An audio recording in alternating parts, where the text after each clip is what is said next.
good evening, everyone, and welcome to the MHS, the nation's first historical society. My name is Kanasoran Wongstreet Chanalai. I'm the Director of Research here at the MHS. And I'd also like to thank the folks who are helping us out in the background, Olivia Saya, who's the Public Programs Coordinator, and Chris Coveney, who's making sure that all the camera work is happening in the background. So welcome, all of you. The MHS is home to 14 million manuscript pages and counting, as well as thousands of artifacts and works of art connected to our nation's past. All of our academic seminars, some of our public programs, and also our podcast are available for free. So join us. We encourage you to visit our website at masshist.org to see what's coming up in the upcoming weeks and months ahead. And if you like our programming, we encourage you to consider becoming a member as well. Our reading room downstairs is free and open to the public, but we also offer a variety of fellowships to support the latest in cutting-edge historical research.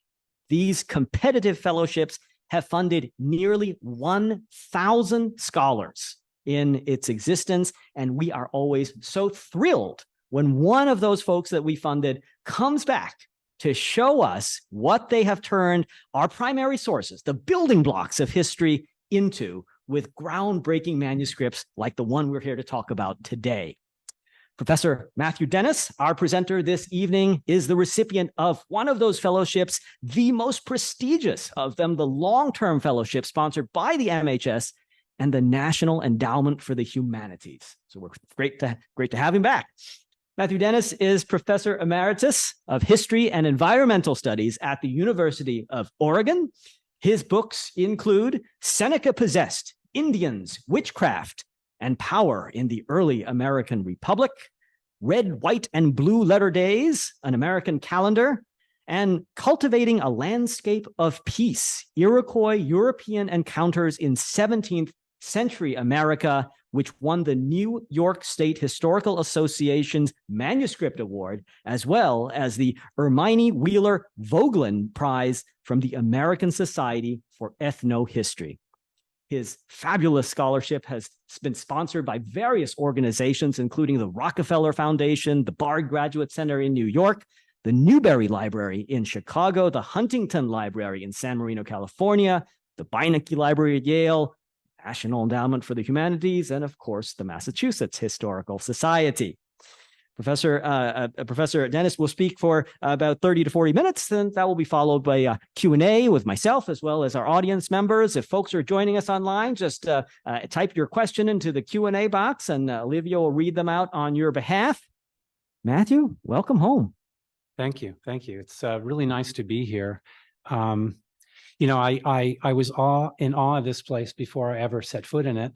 I was in awe of it while I was working here, and I'm in awe of it today, where I come in and see all that's on display, and so much, 14 million things that aren't on display. So I'm really appreciative of that, and I'm very appreciative of the fellowship that I had here, and my year here was just amazing.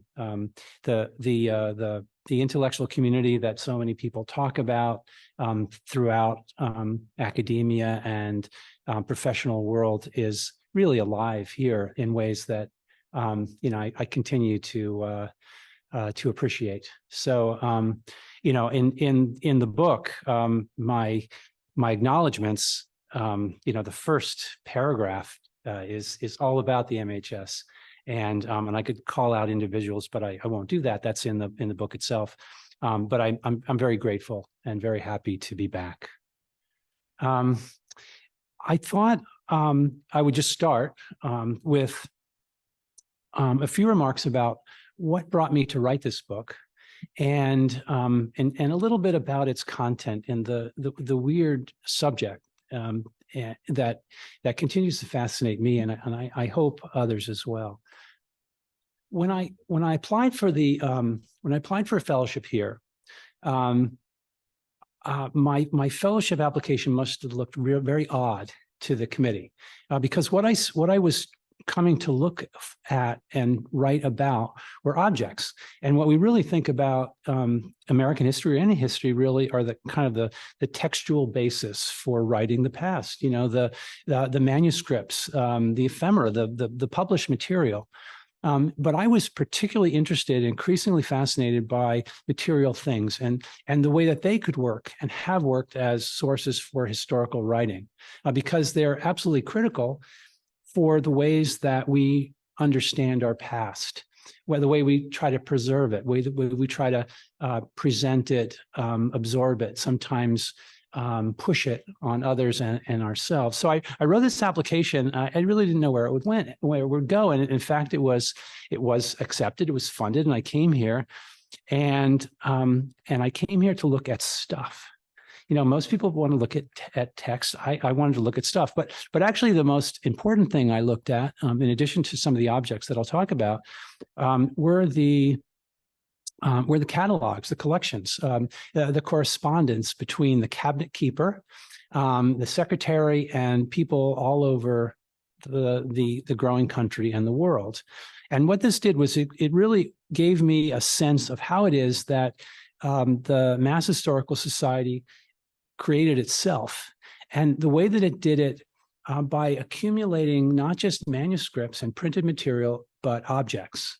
Objects that are some of which are still in the collection, some that are not, and many of them seemed really fairly odd. And I was interested in examining that oddness, and it was the oddness of that that drove me to post questions that I wanted to answer. And I thought maybe other people would want to know the answers to those things as well. So I focused on what I call relics. And so it's soon I want to just show you a slide. We'll just throw up some a definition, so you know kind of what I'm talking about. But maybe what I should do first is maybe talk a little bit about the image that I'm starting with as my I don't know, frontispiece. In the image, what you see is a replica of the Liberty Bell. The site is St. Paul's Chapel. The back of it, the graveyard section, and so we're looking at the Liberty Bell and the replica of the Liberty Bell in the foreground. In the background, a number of gravestones that date to some to the 18th century, most to the 19th century, and in the background, is the site of the major catastrophe of September 11th, 2001, and it was in the process of rebuilding. And so in a way that this image kind of captures the range of things that I'm talking about in the book, and that I can talk about in tonight. The subject itself is absolutely overwhelming and humbling, because there's lots of stuff in the world. There's lots of stuff that we use to make sense of the world. And so, this is maybe a starting place. There's the book cover. But let me just go to the way I define relic. And so what I'm really talking about are important things that are often seen to have some kind of special power, sometimes some magical power. We talk about things that remain, and they remain in the present, the ongoing present from the past. The classic relic is the remains of a martyr or some other sacred person. If we go back to thinking about the relics of medieval Christendom. And so these are the things that you find throughout churches throughout Europe that help to consecrate of those places, put them on the map, make them, bind people together. It allowed them to kind of make their kind of claim for membership in a larger Christendom. So a relic, you can say a corpse or an object venerated by the faithful because of its association with a saint or sacred person. Generally, we're talking about things that are ruins or residue or souvenirs or mementos, something from the past that is significant, that continues into the present and binds us to it in ways that are sometimes hard to explain, or that go beyond the rational into the emotional, the spiritual sometimes. Now, I want to also talk a little bit about this other spelling, relic, with a T. And if you read a lot of 19th century materials, and you might come up across this, a relic usually referred to a widow. That is the remaining part or the residue of that marriage that now is ended and broken by the death of the spouse. So it's something that that remains, and sometimes that thing is actually a person.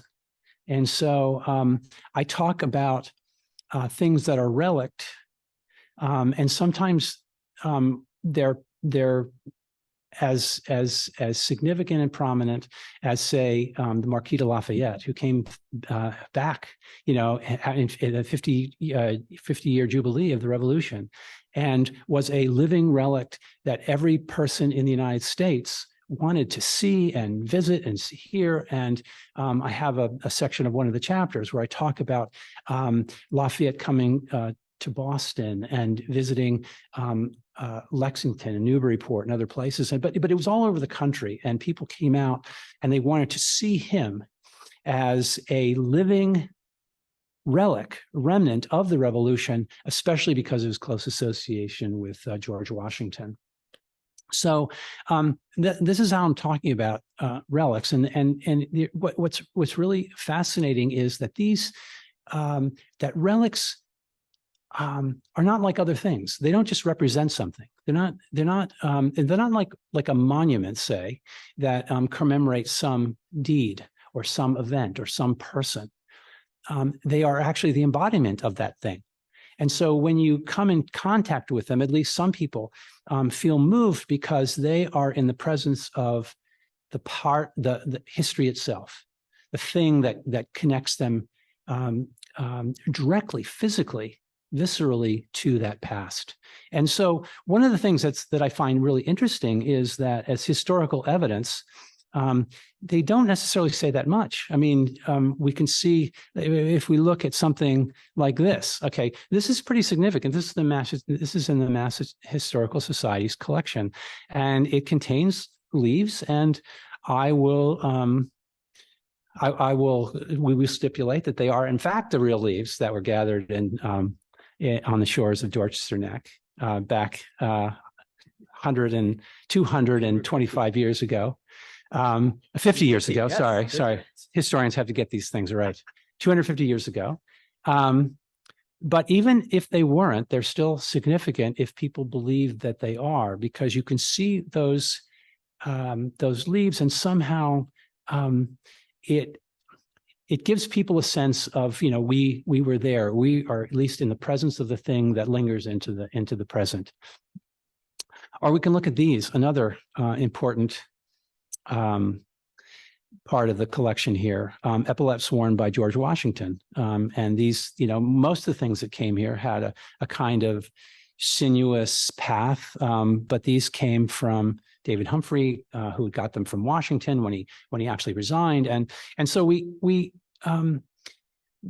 might see these and feel like Washington was actually a real person, not just a mythic figure, not just a historical figure, but someone who actually lived and walked and breathed and fought and did all sorts of incredible things, and that makes him the father of the country even before the country really existed.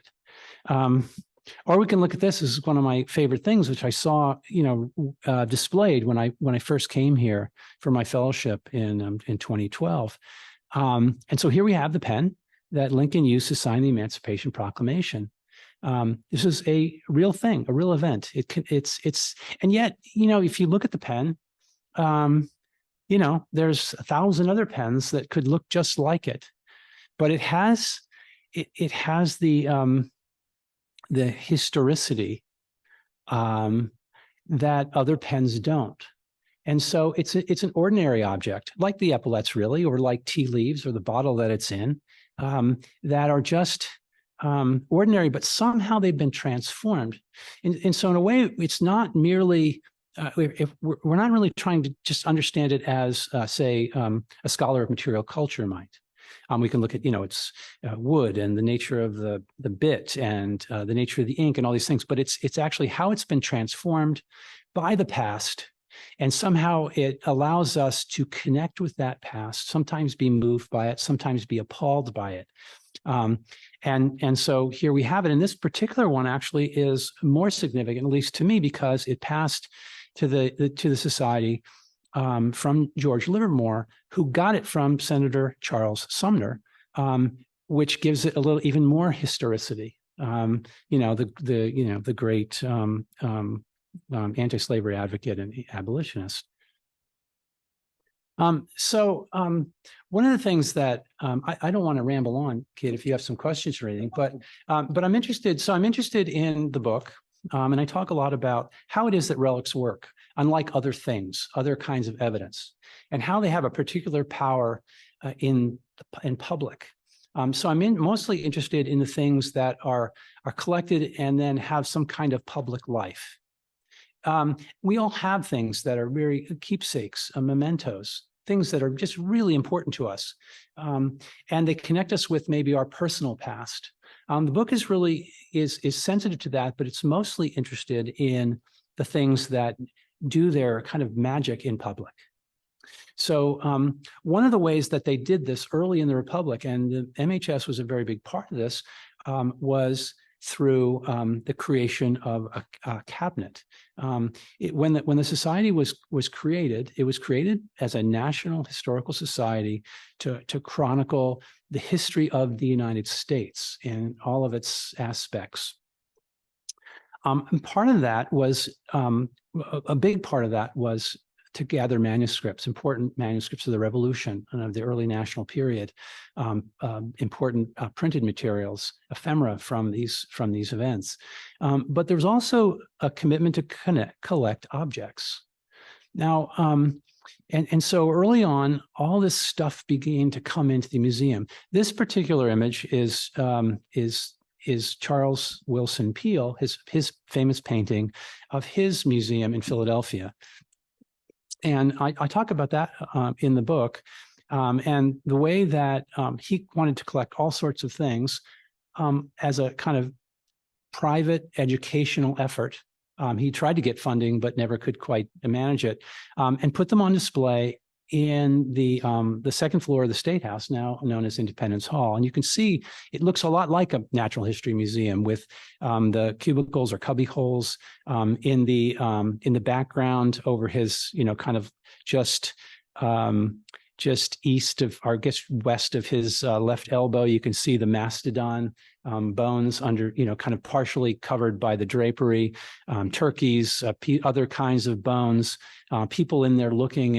And so one of the things that I'm interested in is the way that the history of museums themselves developed in the early Republic.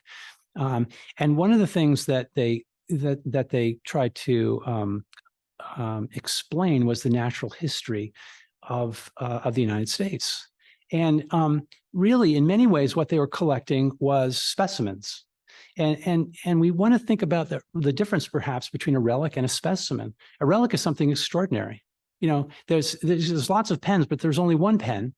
Well, maybe some people claim there's more than one pen that Lincoln used when he signed that proclamation.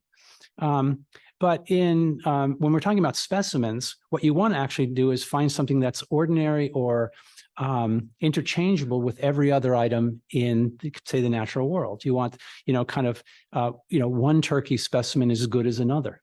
The turkey isn't special for being, extraordinary as a turkey, but as a representative of that species.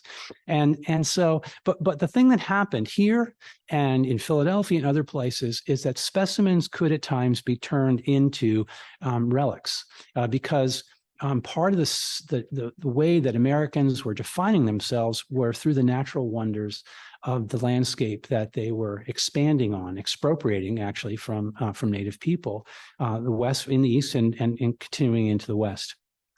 And so the Mastodon is a particularly good example because, and I talk about that in my book, because although it's in a way it's a specimen of an animal that lived long ago, in fact it was used as an extraordinary representative of the potential for American greatness. So what we see when it's in the museum, and actually he sent it on tour to Europe as well, is on the one hand saying the new United States is part of a larger Atlantic world, that we fit into this scientific and cultural and intellectual and political world with Europe. And so we can categorize our things just like Linnaeus would in museums in Europe, and we in fact add to the list of species and specimens that exist worldwide. But in the process, we have things that are extraordinary, and among them would be a thing like this mastodon. And so, in fact, if you look at here's a famous painting of the exhumation of the mastodon. And you can see here, Peel in the kind of middle right is holding a big, kind of chart or paper, and he's directing the work, and his family is about him, and they're trying to drain stuff out of the ditch so they can find these bones. They found multiple sets, arranged a bunch of them, assembled them in Philadelphia and in Baltimore, sent some on the road.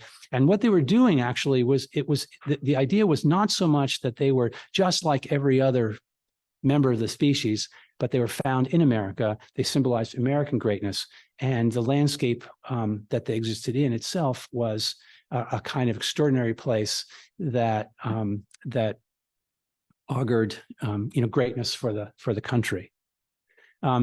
Here we can see, in fact, the skeleton, which is kind of interesting because the way that they originally assembled the tusks, they would sometimes they were actually assembled downwards. So they look like saber-tooth elephants, to show kind of like American fierceness as part of this transatlantic debate about whether in fact the New World, the Americas, was a place of degeneration or of destiny. And so Jefferson famously had this debate with Comte de Buffon, and sent over mooses and various kinds of bones and things. And so while in a sense these were objects of natural history, they were more than that. They became a kind of relic-like things that existed in the American past before the country was created and could signal its worthiness and its destiny. So I talked earlier about the Marquis de Lafayette, and here's a painting that the Massachusetts Historical Society owns. What's interesting about this painting is he looks, he certainly looks resolute. He looks very much very elite, of course, and he's on his own. But as I was suggesting before, he's really a kind of man of the people that everyone sought to see, and so in a sense they wanted to get close to him, but they wanted him to exist too as this kind of living relic that connected them directly to the revolution. So all of this is really is really an attempt through things like Lafayette's tour, through the creation of museums and collections like the Mass Historical Society and other new museums, and other similar sorts of enterprises to create a kind of cultural and political infrastructure for the United States, to help unite Americans, to signal their greatness and their destiny. And so in the process, it wasn't just natural history objects that were collected, but also ones of historical merit as well. So maybe I should just pause here and ask if you had any questions, or There are a lot of places Okay, to there's start. a lot of places to start. But we Okay. can keep going. Okay, well, let me just say, I had two major objectives in the book. One was to talk about the ways that that relics worked, how they attached people to the past, and in a way, because of their immediacy to that past, they could, in a way, speak to people, creating arguments and claims that maybe didn't deserve the respect that they got. So I want to talk about that in the context of this image. But I also want to say one of the other objectives of the book was to talk about important episodes in American history and to try to illustrate how it is that looking at relics and understanding the way that material objects worked at the time in those public spaces tell us things that we might not otherwise know, or illustrate that past, or analyze or explain that past in ways that textual materials don't fully realize. So I have chapters. The early part of the book is about creating this early American republic, this sense of identity and infrastructure, political and cultural, especially through museums and historical societies. Some of the stuff happened in public, not just in museums, and I talk about a particularly interesting demonstration in New York and Brooklyn in the first decade of the 19th century, where martyrs' bones from the Revolution were collected up and memorialized in a Brooklyn monument. I talk about Lafayette and so forth. When I move though to in chapter 4 to a major theme in American history, which is westward expansion. And so there I wanted to see how it is that relics affected that history and that story. And one of the things that we see is that pioneering people pushed across the overland trail, the Oregon Trail. They're often seen as heroic. And they saw themselves as heroic, and almost before they had died, they were celebrated as heroic by their living descendants. And one of the things they quickly did was, out of necessity, is to bury their dead in the West. Across the trail, it was very difficult to find any means to carry the body with you, even though it was really horrible to contemplate for them to leave the body behind in land that was wild and unsettled, and they would call primitive, and so but that they did that, and as they increased to the West, increasingly I talk about in the book the way that graves in a sense created relics on the ground and facts on the ground that helped white Western Americans claim that landscape as their own. And so here, and that's followed by pioneer museums and all kinds of things. But what's really interesting is that white Americans found ways to claim the West as a kind of birthright, and they used relics and material objects as a way of doing that.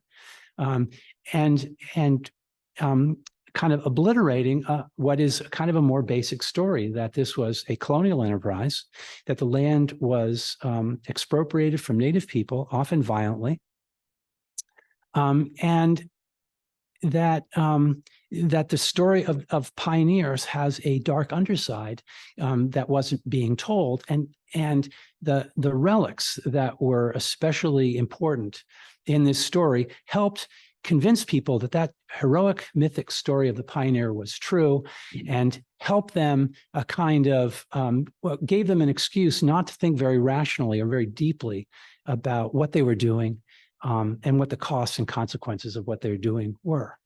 And we can see this in this image. This comes from one of the first major publication of the Smithsonian from the 1840s, and it shows the Great Mound at Marietta, Ohio. White Americans were very interested in the mounds that were especially in the middle of the country, along the Mississippi and its tributaries. This one in Ohio was obviously left over from Native people who lived there from just before the beginning of the Common Era through maybe 1000 AD. Rufus Putnam and the Ohio Company laid out tracks, and they actually incorporated this kind of a feature into their new towns as a kind of scenic, ornament.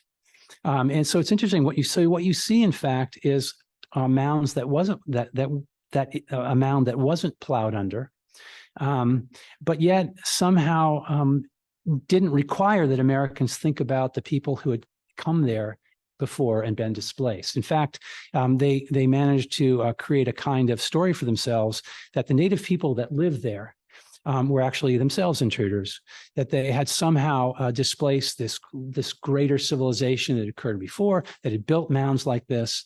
And so now white civilization coming through would drive them away and in a sense claim the birthright of civility and civilization on behalf of this displaced people. I mean, it was all a fiction, but it was a useful fiction. And so here we see this mound as a kind of, in a park-like setting, surrounded by grave markers. It's kind of an odd rural cemetery created using something that probably was a burial mound, or it might be a ceremonial mound in a park-like space that, in fact, allows American settlers to, in a way, ignore the evidence that's right in their face. And so that's the kind of thing I'm talking about in terms of relics, and the way that they, again, offer a kind of authority that other kinds of claims and evidence don't. So that's a major theme of one of my chapters on Western expansion. Now, this is an interesting kind of footnote for me, and I found it really interesting. This is a meteorite discovered in Oregon City, near Portland, Oregon, by white Americans in the late 19th century. In fact, it had probably fallen to Earth 17,000 years ago. It had fallen into somewhere in Canada during the Ice Age, embedded itself in some kind of glacier, moved south, became part of an interior, one of the huge lake that doesn't exist anymore, Lake Missoula, that was formed, but backed up by ice, by glaciers. It melted at times. When it melted, that water was released and created, it was the greatest flood ever recorded in human history, and creates the landscape of eastern Washington and Oregon, goes all the way out to Portland. It turned left way, one way up the Willamette River. At any rate, during that episode, this huge extraterrestrial rock ended up coming as an erratic all the way down and falling near Oregon City, where native people there, when they arrived at about 13,000 years ago, saw as an important object called Toa Noos, which is its name connects it to where the earth, sky, and water combine. It was sacred to them, but in again the late 19th century, somebody found it in the woods and thought, okay, this is this would be a great thing. It was hard. It's a very big relic, as you can see, and they managed to steal it. But it turned out that it was on the property of Oregon Iron and Steel, who claimed it back when they found out where they got it. It was displayed at the Lewis and Clark Exposition in Portland, which was the kind of the West Coast annex of the St. Louis World's Fair, and ultimately purchased by a wealthy philanthropist in New York, put on a train, and ended up in in the American Museum of Natural History in New York City, arriving there by 1911 when these boys are sitting in it, and it's been there ever since. So this is a very an odd relic with a crazy kind of history. And so it gives you a sense of the variety of things that I'm trying to look at. It's still there, but there are efforts to repatriate it by the Grand Ronde Nation in Oregon, and they ultimately sued under the Repatriation Act, and they got some headway, but ultimately the museum decided to settle out of court, and now they actually get visitation rights to see it exclusively. So it's an object of natural history. It's an object of history. It's something that Oregonians are very proud of. School children raised all kinds of money to try to buy it back, were unsuccessful. Pieces of it have been sliced off. 28-pound chunk was sold to somebody because the museum argued that they could use that money to buy other very interesting stuff, other meteorites. This is a particularly big one. And then that dealer sliced more of it off and sold some of that off at great profit. So it's, in a way, it is like the traffic in relics, like in medieval Christendom. It has a kind of power, but it's a scientific power. It's a rare thing. It's from outer space. So it has a kind of commodity value. It has a scientific value, but it also continues to have a deep spiritual value and connection to Native people. And so these are very complicated things with, that can be understood in very different ways. One of the things also that I struggle with in the book, and I think I found ways to try to deal with it. But when I'm defining relics, how do we understand how relics are transformed by the modern world? And one of the most important inventions of the modern world is the photograph. This is we see here Sojourner Truth, a carte de visite that she made and sold to support herself. And so it's an image of her, and she also contains in her lap, and it's an image of of her grandson, which is also very interesting, a veteran of the Massachusetts 54th, of great service in the Civil War.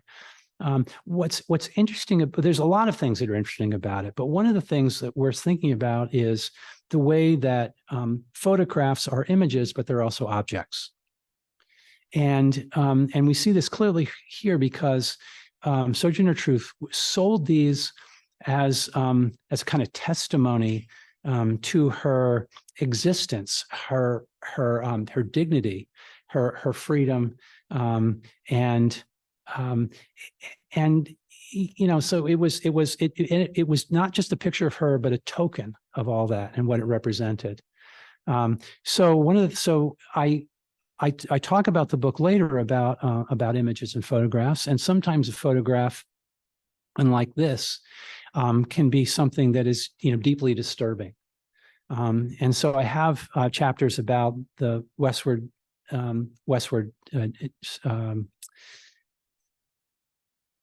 march of the United States. I have another chapter that tries to explain the ways that objects became important in the coming of the Civil War, especially through the bloody shirt and the famous caning of Sumner, and the objects associated with that. His cane, his bloodied shirt that supposedly inspired John Brown, but Sumner always claimed that in fact he sent it out to the washerwoman right away, or his secretary did. It's not clear about that, but it's quite possible that it actually was hanging in his closet when John Brown came to visit him and sent him in to see it. And John Brown claimed that it was one of the things that inspired him to his rebellion. The cane is actually in the collection of the Bostonian Society, and I may still be on display. Is it the real cane? I'll defer to the Bostonian Society on that, but it's an interesting question. They make the case, but there are also other kinds of objects that came from that, and in a way, Sumner himself became a kind of relic, someone who remained. His empty chair, for example, that he couldn't retake his seat because he was infirm, and that in itself was a kind of argument that spoke. So it's his absence and the empty chair that seemed to speak against the barbarism of slavery and the South. Early in the Civil War, there's other kinds of objects. I mean, objects in the Civil War are endless, as kid knows, and some of them were really moving and important and made their ways into various kinds of collections. One of the ones that I talk about briefly is the flag and the coat that Colonel Ellsworth wore as one of the first prominent casualties of the Civil War. When he tried to take down a newly unfurled Confederate flag in Alexandria, Virginia, that was, in view really of Washington, the nation's capital itself. Ellsworth went over, took the flag down, was killed by a shotgun blast by the owner of the inn, and then became this kind of first early martyr of the Revolution. He was displayed on state in the White House, Lincoln, and we have relics of that. So here we have this is a stereograph of a collection of the National Archives. We see his actual coat and other objects, and the Mass Historical Society collected a lot of this stuff as well. And it's it was really important for documenting what happened, but also it embodied it, and people would see something like this, or like this, the flag, or like this, the coat with the hole still in it, and it would this was a political statement that moved people, like the waving of the bloody shirt itself, which in fact I don't know that anyone ever actually waved it. Which is really another interesting property of the relic. One of the things, well, let me. When we're talking about absence, one of the things that a kind of veterans who came home maimed in brutal ways became walking, living relics that recalled the Civil War, recalled the sacrifice, and helped make the case, along with things like Ellsworth's coat, that the work of the Civil War had to be completed, and that Reconstruction could not be a failure. That there was that slavery was abolished by the action of by troops, many black and white, and enslaved people freed themselves, and this was so everywhere they went, you could see this is a famous Winslow Homer print from Harper's Weekly called "Our Watering Places: The Empty Sleeve at Newport," and it came along with a kind of a poem. We see it here in this print, where a child is looking at the sleeve of a one-armed veteran of the Civil War, kind of lamenting it, but also that was a kind of through absence, the relic existed. Now, what's interesting is here's a political cartoon from Puck from the 1880s. The bloody shirt was something that people would wave, and supposedly to incite political action.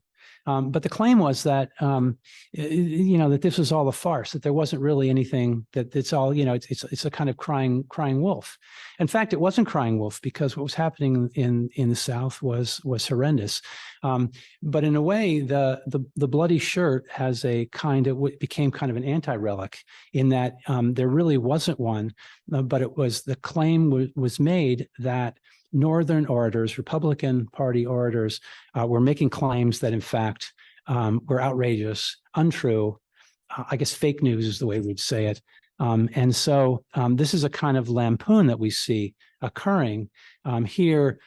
John Sherman, a Republican warhorse, saying, that we should, continue to use this but not, and again, here the bloody shirt being a kind of, something just blown up that's not really true at all. But it continues to have certain resonance, and again, I don't want to go on and on too long. I guess the point here is that that relics can be kind of real and connect us. They can be a kind of imaginary. They can be used. The threat of them can be used in various ways, and then they can be whimsical, like things like this. This is from a historical museum in Oregon that somehow is meant to evoke the nation's greatness out of these pine cones. But more troublingly, I wanted just to maybe as a wrap up is talk about atrocious relics. So early in the nation's history, the things collected were often meant to glorify the United States, to create pride, and they were things to celebrate leaders and events, and to hope that Americans would emulate them. Increasingly, what we see is a change, and over time, it really became clear to me that some relics were actually atrocious, and they were inspiring people to do things, but the things that were about as horrible as one can imagine. And so, in fact, one of the chapters is really about trophy taking and lynching objects throughout the South in the 19th and early 20th centuries, because people actually, white people, engaged in kind of sometimes mass lynchings, and then collected the remains of what was there and used that to kind of solidify their sense of white supremacy, to intimidate others. I won't say too much more about this. We can see this. This one example where an African-American man, a reporter for an African-American newspaper in near Baltimore, was at a lynching because of his light color. He was able to pass and saw this kind of thing occur. He actually took a piece of the rope, saved it, and ultimately contributed to the Smithsonian's National Museum of African American History and Culture as a kind of reminder. And so what we see then is a pivot, especially in the 20th century, from museums that celebrated the American past to those who increasingly celebrated, or at least commemorated, the victimhood that were meant to not just look at American greatness, but also American worldwide atrocities and victims, and the museums, increasingly memorial museums, emerged that collected objects to document that things like this happened. And this is a shoes of victims at Auschwitz. It's a similar exhibition ended up in the National Holocaust Museum in Washington, D.C. We look at this and we're horrified, and we're connected to that horrendous event, and we're meant to remember and hopefully to not to make our world better based on knowledge of these things that we're not supposed to forget. And so we see that the ultimate expression of this is really the 9/11 Museum, and that's the last chapter of my book. Here's a huge piece of twisted steel from the World Trade Center, and the museum is a kind of below ground zero is a kind of descent into this space that was destroyed, and it's filled then with artifacts from the event that connect people with it to remind them. And in the book, I actually have an extended critique of the museum, which I think is very effective in some ways, but also I think really problematic in the way it tells that story as well. And finally, the epilogue. These are some other objects with their own stories. Finally, the epilogue is collecting in the future. And what's interesting is, just as people rush to, as Kid was telling me, to collect snippets of hair from Robert E. Lee's horse, or anything they could get in the theater where Lincoln was assassinated, we have an ongoing interest in collecting to chronicle and to document the past. And so here we have the first vial of the vaccine administered in 2021. Or here we have Dr. Fauci, who donated his model of the coronavirus to the National Museum, National Medical and Science Collection of the Smithsonian, another image of that. And even more recently, here's a protective vest worn by a freelance photographer that's now in the Smithsonian's collection. She was on site on January 6th, 2021. It's things like this. There's a media collection by various institutions to try, because relics are so important, they talk to us in ways that other things don't. In fact, some things were collected so precipitously that they had to be returned because they were actually evidence that would be used in trials that are ongoing today. So maybe our last slide is Congressman's Andy Kim's suit that he wore on the day, which he donated to the Smithsonian, and there are other sort of things like that. So that's a very quick romp through the contents of the book. But there's so much that I didn't get into. The nuts and bolts are what makes it interesting, I think. And each of you, I'm sure, have your own nuts and bolts that you could imagine helping tell the story of America at the time. Relics doing really interesting things in public, and continuing to act on us and influence us as we look at them and connect to a past, whether it's from the 21st century past or an 18th century past. Thank you very much, Matthew. This is really a thought-provoking, just deeply researched and wonderful book. And we're so happy that it started here as one of the first places you visited to work on it. You covered a lot of what is in the book, and I had a whole bunch of questions. I'm going to ask one question, and then we'll see if we've got one or two questions from the audience.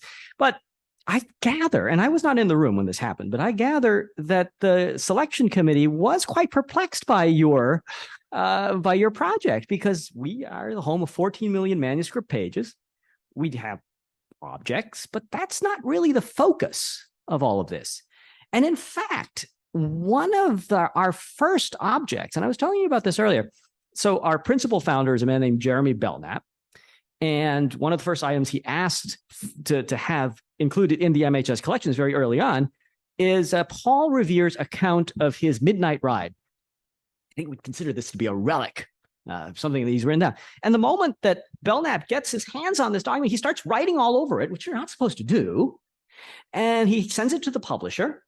And then he puts the original in a pile, and it's lost for a century. Why? Because the object itself does not matter to Jeremy Belknap. It's the idea that matters. I think the revolutionaries are trying to build something new away from the world of relics, away from these items from the old world. And they're trying to think of a new nation in a new way. I'd love to have your thoughts on this phenomenon. It's amazing. I can understand exactly why he did that. And I'm also really happy that you found that. Because, true. It's the idea. It's also like the declarations of independence that exist around. The thing itself, the event is what's important. And so it's to get Paul Revere's thoughts to Belknap were the most important things. Whereas treaties are like that, or the Declaration, where the idea is to publicize it as much as possible, to get American affirmation, Americans to affirm it. The document itself doesn't matter. It's the idea, it's the concept. Except that now those things are very valuable. If you have, and what's interesting is the newspaper ones who did that job in 1776 are in some ways more important than that kind of manuscript calligraphy version that's in the National Archives. That's in almost a kind of an afterthought. It's a commemoration of the event rather than an enactment of it, or it's the noun rather than the verb or something.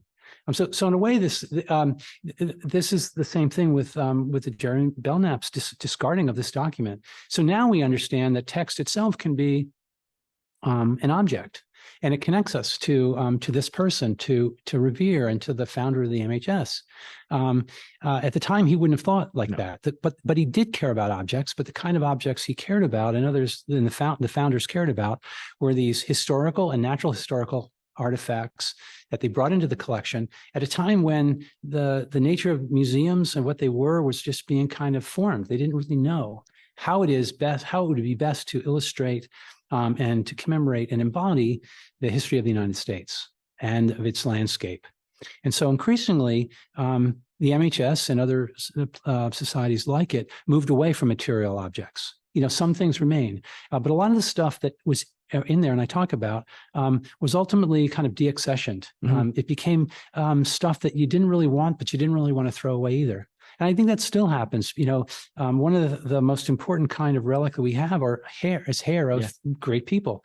A lot of collections have the strands of hair from George Washington. A lot of hair and, here. And I think probably now, like, people will donate a lot of really important things and say, oh, also we have this hair. Well, do you really want that in your collection? Is a place like this well suited to curate, to preserve that?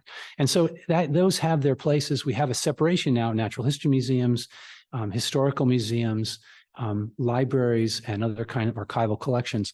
So we have a distinction now that we didn't necessarily have then. Very good. Thank you. If we can do a question in 30 seconds, we can do that. Do we have one? Okay, 30 seconds. Hello. I was wondering, did you ever see a relic that just overwhelmed you with emotion? Pardon? Could you repeat the question? Or did you see a relic that overwhelmed you once you saw it? That's a great question. Because one of the reasons I went into this book, to this book, is because I don't feel those things that other people feel. And so that was a problem for me that I wanted to kind of investigate as a historian. It's, if you know the answer already when you start, what's the point? And so, but there are things that have kind of connected me, and I don't know why they hit me, that way. But I did see there's a thing in this collection that it's